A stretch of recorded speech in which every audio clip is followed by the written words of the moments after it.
नमस्कार। MHD 7 के अंतर्गत अगला जो पॉइंट है वो क्या है? भक्ति चिंतन के अंतर्गत वो है सामंतवाद का विरोध। भक्ति का कृष्ण भक्ति काव्य इस मध्यकालीन सामंती समाज की भूमिका पर विकास पाता है। तो क्या कहा इन्होंने कहा कि मध्यकालीन का जो समाज है, भक्ति साहित्य का जो समाज है, भक्ति काल का जो भक्ति युग का जो प्रारंभ है, वो सामंती सभ्यता पर जो है विकास के रूप में आया। यानी सामंती सभ्यता अब समाप्त हो चुकी थी।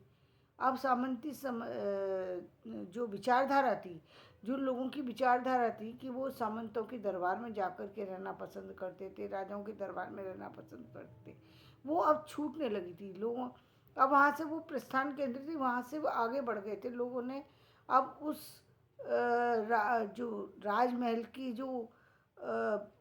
जो माया और मोह का जो बंधन था, जो वहाँ की जो स्थितियाँ थी, वहाँ का जो समाज था, उसको त्याग करके उन्होंने आगे बढ़ने की कोशिश की।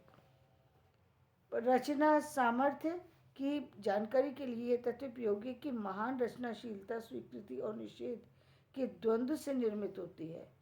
और उन्होंने ये भी बताया कि जो महान रचनाशीलता यानी एक किसी भी काव्य या लेखन में कोई विशेष बात यदि कुछ निकल कर आती है तो किसी कारण विशेष से उत्पन्न होकर के आती है। कारण विशेष कैसे? जैसे अभी इस समय आप देख रहे हैं कोरोना काल के बाद की जो स्थिति अब की है, तो एक पूरा समाज, पूरा चित्र एक बिल्कुल अलग है।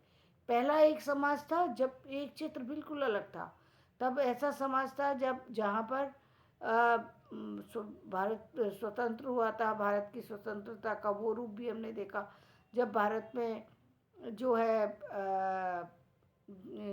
तरह तरह की और जो चेष्टा की गई, यानी चेष्टा किया जहाँ पर शिक्षा अभियान का स्टार्टिंग हुई, जहाँ पर युद्ध की, पाकिस्तान से युद्ध की जो स्थिति हमने देखी। उसके बाद फिर जो एक स्थिति आई कि सन 2000 के बाद जो एक परिवर्तन आया, जो मोबाइल के बाद जो समाज में चेंज आया, अब ये कोरोना के बाद जो चेंज आया, बिल्कुल नया युग, बिल्कुल नई स्थितियाँ, बिल्कुल नए सोच के साथ ये अब नई स्थितियाँ उभरी।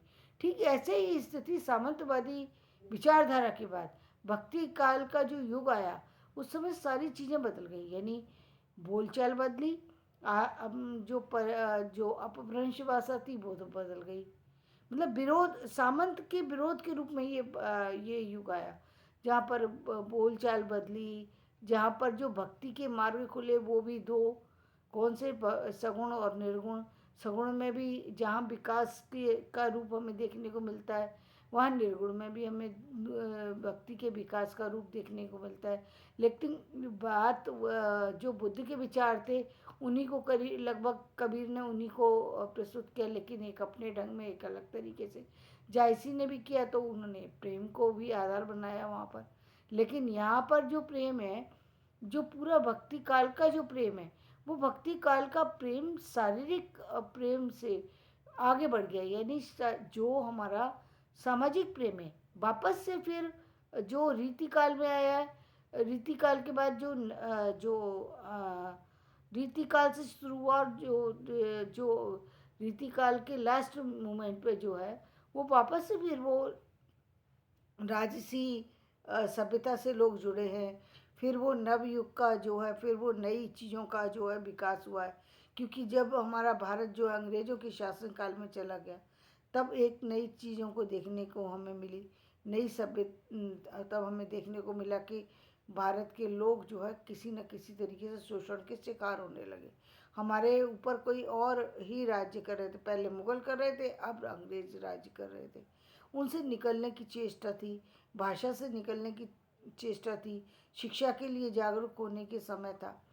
तो ये विरोध, ये जो भक्ति काल का जो विरोध है, वो भक्ति काल का विरोध में कृष्ण की जो स्वरूप था, उसमें कृष्ण के का एक जो रूप दिखाया जाता है, उसमें जहाँ हम वेद में हम देखते हैं, जहाँ हम भागवत में देखते हैं, वहाँ पर कृष्ण का जो रूप है वो महाभारत का रूप है जहाँ पर कृष्ण को बड़े रूप में दिखाया गया है। वहीं जो भक्ति काल में जो कृष्ण का स्वरूप है वो बाल चित्रण है, उनके बाल स्वरूप का चित्रण है, उनकी शोभा का वर्णन है, उनकी सुंदरता का वर्णन है, उनका गोपियों के साथ जो उनका प्रेम था वो दर्शाया गया, मतलब उद्धव लीला वगैरह वो चीज़ें दिखाई गई है, राधा के साथ प्रेम को दिखाया गया।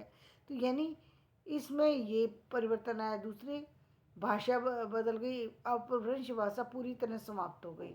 अपभ्रंश का कहीं हमें नामो निशान नहीं दिखाई देता 1375 के बाद। फिर क्या दिखाई दिया हमें? फिर ब्रज भाषा वगैरह दिखाई देने लगी। वो भाषा मतलब यानी हमें जो है एक तरीके से हिंदी का ये प्रारंभिक रूप कह सकते हैं, जहाँ पर हमें हिंदी अलग अलग तरीके से भारत के जो हमारी बोली जो थी वो भाषा के रूप में हमें दिखाई देती है। हिंदी पूरे हिंदी के रूप में हमें दिखाई नहीं देती। और फिर हिंदी का भी रूप यदि कहीं दिखाई देता है तो वो हिंदी कहीं संस्कृत से बद्ध है, कहीं जो है मुस्लिम शासकों से बद्ध, यानी खड़ी बोली हिंदी है, लेकिन जो जिसमें उर्दू वगैरह के शब्दों की का जो है वर्चस्व था। अभी हम देख रहे हैं तो उसमें इंग्लिश के शब्दों का वर्चस्व हमें दिखाई दे रहा है। तो ये एक सामंत काल का में एक चीज़ थी। दूसरे कृष्ण का गुणगान बहुतायत में हुआ है, यानी कृष्ण भक्त उस समय बहुत हुए और राम भक्त बहुत हुए। लेकिन जिन्होंने जहाँ राम का एकदम आदर्शवादी रूप है और जहाँ राम का रूप वहाँ जहाँ राम को जो है एक अलग तरीके से दर्शाया गया है, वहीं कृष्ण को बिल्कुल अलग तरीके से दर्शाया गया, यानी कृष्ण का रूप वो है ही नहीं महाभारत वाला रूप। यहाँ कृष्ण सारी लीलाएं कर रहे हैं लेकिन बिल्कुल अलग उनका जो कार्य करने की शैली है वो पूरी बदल गई है। यहाँ पर कृष्ण और जो प्रेम की धारा है वो भी पूरी तरह बदली हुई है। शारीरिक मांसल प्रेम नहीं है यहाँ पर। शारीरिक मांसल प्रेम जो है रीति काल में जाकर के विद्यापति के उसमें कहीं कहीं देखने को मिलता है, या और भी कुछ में थोड़ा बहुत दिखाई देता है, लेकिन जो 1375 से लेके और 1600 तक का जो साहित्य है उसमें आपको ये सारी चीज़ें नहीं मिलेगी। तो सामंतवाद का विरोध के रूप में ये युग दिखाई देता है, भक्ति काल का युग, और उसमें नई नई ये सारी चीज़ें आप देखते हैं। तो धन्यवाद। मैं अपना वीडियो यहीं समाप्त करती हूँ। मेरा वीडियो पसंद आए तो इसे लाइक करें, शेयर करें और सब्सक्राइब